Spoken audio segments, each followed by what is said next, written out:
মধ্যপ্রাচ্যের অস্থিতিশীলতার কারণে বৈশ্বিক জ্বালানি সরবরাহ নিয়ে অনিশ্চয়তা তৈরি হওয়া এবং দেশে ফিলিং স্টেশনগুলোর দীর্ঘ লাইনের প্রেক্ষাপটে জ্বালানি ব্যবস্থাপনায় শৃঙ্খলা আনতে ডিজিটাল ফুয়েল পাস ব্যবস্থা চালু করতে যাচ্ছে সরকার।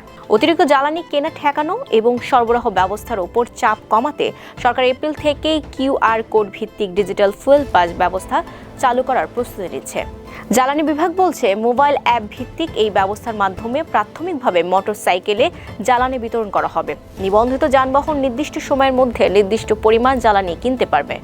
জ্বালানি বিভাগের যুগ্ম সচিব মনির হোসেন চৌধুরী নিয়মিত ব্রিফিংয়ে বলেন, আমরা ইতিমধ্যে একটি অ্যাপস ডেভেলপ করছি।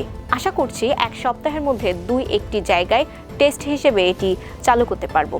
তিনি বলেন, একসঙ্গে সারা দেশে এই ব্যবস্থা চালু করা সহজ নয়, তাই প্রথমে নির্দিষ্ট কিছু যানবাহন লক্ষ্য করে দ্রুত একটি কার্যকর পর্যায়ে যাওয়ার চেষ্টা করা হচ্ছে। মূল লক্ষ্য হচ্ছে আতঙ্কিত হয়ে অতিরিক্ত জ্বালানি কেনা এবং মজুতের প্রবণতা কমানো। প্রস্তাবিত এই ব্যবস্থার আওতায় প্রতিটি নিবন্ধিত যানবাহনকে একটি কিউআর কোড দেওয়া হবে, যা একটি মোবাইল অ্যাপের সঙ্গে যুক্ত থাকবে। ব্যবহারকারীকে অ্যাপের মাধ্যমে নিজের পরিচয় এবং যানবাহনের নিবন্ধন তথ্য দিয়ে নিবন্ধন করতে হবে।